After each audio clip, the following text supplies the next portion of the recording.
Bom dia, boa tarde, boa noite, imigrante, investidor e viajante, tudo bem com vocês? Eu espero que sim. No vídeo de hoje, vamos falar sobre um assunto que eu gosto muito, gente, que é o mercado financeiro. Não sei se vocês se lembram, se vocês me seguem ou não lá no Instagram. Há um tempo atrás, dezembro do ano passado, me chegou, ou novembro do ano passado, me chegou um livro que eu comprei físico, porque eles não têm a versão online. Esse livro é um livro que eu aprendi sobre ele há muito tempo atrás. Porém, eu tinha até esquecido do livro, depois eu relembrei dele novamente e encontrei o livro físico.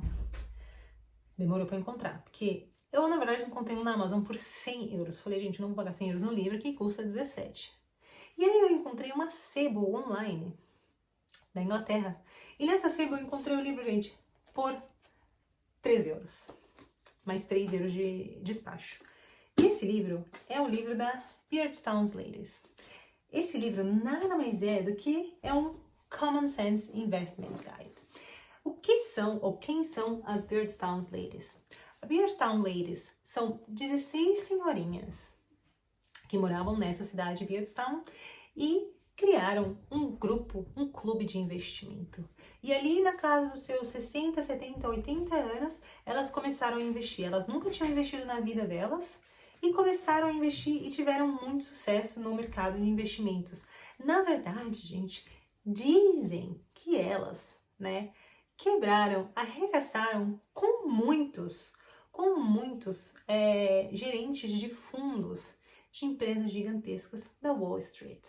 Então, assim, tem muita história dentro da Beardstown Ladies, ou dentro do livro das senhorinhas, e eu gosto muito, porque assim, elas trocaram o crochê pelos investimentos. Ou seja, todas as vezes que elas iam comprar um produto ou ir a uma loja específica que fosse listada, elas prestavam bastante atenção em tudo, e principalmente prestavam muita atenção naquele tipo de empresa e no seu competidor para ver qual estava prestando o melhor serviço naquele referente àquele determinado tipo de serviço ou produto que elas iriam comprar. Mas o livro tem muita informação. Ele comenta sobre como criar o seu próprio clube de investimento, os benefícios de se ter um clube de investimento, os malefícios, como escolher os membros, quais são os tipos de committees, comitês que um clube de investimento deveria ter, como elas faziam a seleção dos investimentos delas, como elas investiam, quem era responsável, quem era o tesoureiro ali, a tesoureira, porque eram só senhoras, não existiam senhores, existia sim um broker que auxiliava-as no processo de compra e venda, mas não existia nenhum homem que era membro do clube de investimentos da Beardstown Ladies. Em 1990, 16 senhorinhas se juntaram e fundaram Beardstown Business and Women Professional Investment Club. Gente, que nome grande, né? Já até esqueci, não sei nem se eu falei certo, mas se eu falei errado, eu vou colocar aqui nos comentários. Se juntaram para criar um clube de investimentos. Dentro do clube existiam 16 senhoras de diferentes áreas do mercado. Existia, sim, uma entre elas, que era a Beth Tiffett, que já tinha uma real estate, entendia um pouco mais de investimento, e tinha uma outra também que era uma diretora de banco. Mas nenhuma delas, assim, era uma expert de mercado. Elas comentam no livro que elas tiveram muitos problemas para encontrar um broker, Tanto que eu comentei que não existia nenhum homem dentro do grupo, mas porque elas sofreram muito com os brokers para que eles aceitassem-as, porque investir naquela época, até 1990, era ainda uma coisa muito masculina, Então, para elas foi muito difícil encontrar um broker que aceitasse, primeiro, mulheres, segundo, que aceitassem as comprinhas delas, que eram pequenas, Ali, o clube, ele fazia investimentos Pequenos porque cada membro pagava uma mensalidade de 25 ou 35 dólares. Então, elas sempre juntavam, né, por alguns meses para que elas conseguissem comprar buckets, né, de 100 ações de uma determinada empresa. Quando elas não tinham caixa suficiente, elas não investiam, ou elas investiam e compravam menos que 100, mas existiam muitos custos na época, né, de corretagem, emolumentos e tudo mais. Mas elas tiveram essa primeira dificuldade logo no começo por serem mulheres, por não terem tanto capital para investir. Porém, com o passar dos anos, elas desenvolveram o próprio método de investimento delas. E elas comentam aqui no livro, né, quais são os 10 principais ingredientes para, né, profitable investments, né? Escolhendo investimentos que vão te dar um retorno. E aqui a gente vai aprender como investir como as Beardstown Ladies. Então vamos lá para os 10 passos que elas colocam, né, dentro do livro. O primeiro deles, né, a empresa precisa estar entre as 3 principais empresas daquela indústria. Ou seja, vamos, por exemplo, falar entre Coca-Cola, Pepsi e alguma outra empresa de beverage, né, de bebidas, a Ambev. Essas 3, elas, e mais algumas 25 aí, elas iriam optar por as 3 primeiras empresas ranqueadas naquela indústria. Que já é já dá uma indicação, né, se a empresa é boa ou não, né? Porque por que eu vou comprar a empresa que está no número 100 se tem a primeira ali? Às vezes pode ser que o preço da ação esteja muito alto comparado com o que elas estão dispostas a pagar, mas esse era o primeiro critério delas. Segundo critério, timeliness, rating entre 1 e 2. O que elas se referem a esse timeliness, né? O quanto a empresa vai se desenvolver e crescer com relação aos seus competidores. E esse rating que elas olhavam, né, da Value Line, que é uma plataforma de investimento de informações sobre empresas, elas queriam que o ratio, né, o score ali, o rating, fosse entre 1 e 2. Agora, terceiro ponto. Value Line, elas também olhavam essa plataforma Value Line. Safety, segurança da empresa, entre 1 e 2 também. Indo para o número 4, endividamento da empresa deveria ser de, no máximo, no more than a third, ou seja, 33%, em comparação ao seu total de ativos. Vou pegar uma empresa que tem 50% de endividamento, elas já se abstiriam daquele tipo de investimento, tá bom? Porque a empresa deveria ter 1/3 ou 33% de endividamento. Ponto número 5, beta. Beta, se você não sabe, é o risco da empresa, né? A exposição ao risco da empresa. Eu deixei um post no Instagram um tempo atrás falando dos 10 principais indicadores que eu utilizo, são um pouco diferentes desses aqui, mas eu gostei bastante. Algumas coisas elas se complementam e algumas outras coisas eu vou começar a aplicar na minha própria metodologia de investimento. Então, o beta deveria ser entre 0,9 e 1,1. Vamos lá. O beta, ele mostra o risco da empresa, né? Ou o quão volatilidade da empresa com relação ao mercado de uma forma geral. Quanto maior o beta, mais volátil é a empresa, ou seja, quando acontece alguma coisa que impacta o mercado financeiro de uma forma geral, essa empresa tende ou a subir muito ou a cair demais. Já quando esse beta é menor que 1, a empresa é menos arriscada, menos volátil, ou seja, a empresa ela é mais estável. Pode ser que aconteça uma explosão no mercado financeiro, todas as empresas cresçam, mas essa aqui ela tá crescendo assim, ó, gradualmente, porque o seu beta, ele é mais neutral, assim, vamos dizer. Empresas com beta 1, ela vai de acordo com a oscilação do mercado, tá bom? Ponto número 6, 5 anos de crescimento tanto das receitas quanto do lucro e projeção de crescimento de 12 a 15% para os próximos vários anos. E aqui elas não negociavam também esse tipo de crescimento e os indicadores dos anos anteriores, tá bom? Então, fica aí para você uma outra dica quando você estiver fazendo seus próprios investimentos. Ponto número 7, gente. E aqui é muito pessoal. Elas não ou tendiam a não investir em empresas que o valor da ação custasse mais que $25. Por quê? Eu já falei aqui que elas, né, tinham o monthly fee, né, a mensalidade que todas as senhorinhas ali precisavam pagar, e elas preferiam comprar ações em buckets de 100 porque incorreria menos custos para elas.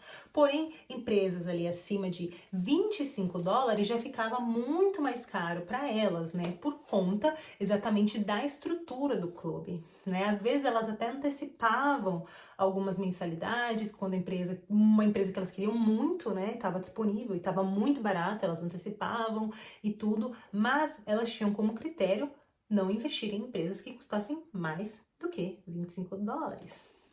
E aí é algo também muito pessoal. Ponto número 8 é um tanto quanto interessante. Elas queriam que o PE, né, o Price per Earnings Ratio, estivesse menor do que a média dos últimos 5 anos. Então, aqui elas não só queriam que ele estivesse num momento bom, né, mas sim melhor ainda, né, ou mais baixo do que os últimos 5 anos. Então, elas não apenas consideravam o que está acontecendo hoje, né, como que o preço da ação está em relação aos seus earnings, mas também como estava anteriormente. Isso impactava muito a opinião delas, né, a seleção delas quando elas fossem investir em uma empresa. O ponto número 9 é o upside gain, né? A possibilidade de ganho, o potencial de ganho de uma empresa comparado ao seu potencial de desvalorização. Elas queriam um ratio, né? Uma paridade de 3:1, ou seja, eu vou investir numa empresa hoje de $25, e o meu potencial de ganho tem que ser 3 vezes mais em comparação à possibilidade de desvalorização do valor dessa empresa. E o ponto número 10 era em relação à competência dos gestores da empresa. Sabemos que muitas empresas, às vezes excelentes empresas, caem em mãos de gestores, né? Quem são os gestores? O C-Level, Chief Executive Officer, Chief Financial Officer, Chief Development Officer, Chief Technology Officer. Então, assim, os chiefs e os executive board, non-executive members or board, também são pessoas de extremamente importância dentro de uma empresa para que as coisas saiam como elas têm que sair. Uma empresa muito boa com um gerenciamento muito ruim não vai dar certo. Uma empresa muito ruim com gestores excelentes pode ser que a coisa saia. E uma empresa muito boa com gestores maravilhosos é certeza de crescimento, ganho e lucro, não só para a empresa, mas para toda a sociedade de uma forma geral. Então, esses eram os 10 mandamentos das senhorinhas aqui. Eu vou falar pra vocês, gente, eu gostei muito do livro, é uma leitura muito gostosa. Se você não entende de investimento, eu aconselho muito que você leia esse livro. Eu vou ver se eu acho o site da World of Books, é o nome da empresa da Sebo que eu encontrei esse livro. Eu recomendo muito que você compre, eu não tô ganhando nada pra falar do livro, mas assim, se você tá começando, seria muito legal. Só tem em inglês, né? Se você não fala inglês, aí você vai ter que traduzir ou tentar ler online, numa livraria online, também tem na livraria online. Mas vale muito a pena pra você começar a ter o seu próprio contato, né? Elas falam bastante, por exemplo, dessa Value Line. Não é uma plataforma que eu utilizo, eu gosto muito da Seeking Alpha. Mas a Value Line existe até hoje, você tem que ser membro, né, pagar um fee para eles, para você ter as informações que elas falam aqui no livro, mas assim, é um começo, e quando você tá começando, não é quanto mais informações, mas aqui a gente tá falando de senhoras normais que conseguiram resultados excelentes. Aqui agora eu preciso chamar um ponto da sua atenção. Ali no ano de 1995, mais ou menos, tiveram muitos rumores de que elas haviam calculado os retornos sobre os investimentos delas de forma errada. E esses investimentos, né, os retornos de 59%, teve um ano que elas falam que elas tiveram um retorno de 59% no ano, e alguns outros anos dizem que não foram tão bons assim quanto elas alegavam. Porém, a metodologia que elas ensinam aqui para pessoas leigas, pessoas que não têm tanto conhecimento no mercado financeiro, é excelente, tá bom? Então, por mais que tenham errado, talvez erraram, a gente não estava lá, eu não entrei a fundo nas controvérsias, né? Mas, mesmo assim, eu recomendaria este livro. Você só precisa prestar atenção nos retornos dos seus investimentos, né? Não vai falar que ganhou 50% quando na verdade ganhou só 25%. E ainda assim ganhar 25% é muito melhor do que zero, né? Mas recomendo muito a leitura. Antes da gente terminar, existem 3 outros pontos que eu quero falar com vocês, que elas abordam bastante. Primeiro deles, invista naquilo que você conhece. Uma das empresas que elas amavam de paixão era a Walmart. E elas falavam que, tipo assim, todas as outras redes de mercado gigantes não se comparavam aos preços, organização, deals e tudo mais que você conseguia encontrar no Walmart. Tanto que elas mesmas chegaram a convencer gestores de fundos a investir na Walmart, nas conferências que elas participavam, baseado nas experiências delas.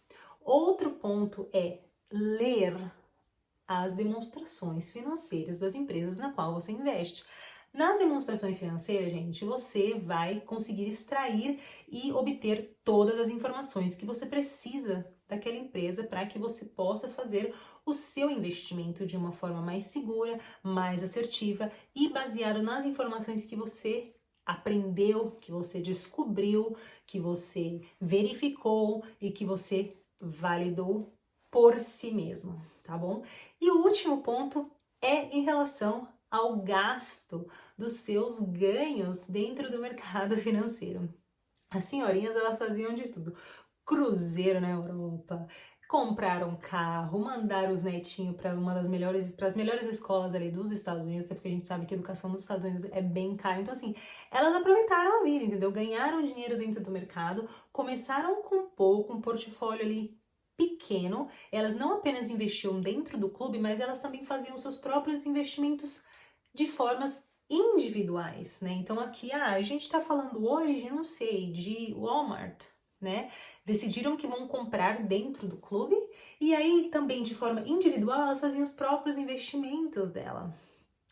Então, isso é algo para mostrar que todo mundo consegue ganhar no mercado financeiro e não existe aquela história de um precisa ganhar e o outro tem que perder. Para um ganhar, o outro tem que perder. Não existe isso, porque o mercado financeiro, ele está aí para todo mundo e é 100% democrático, tá bom? Então, gente, eu vou finalizar o vídeo de hoje.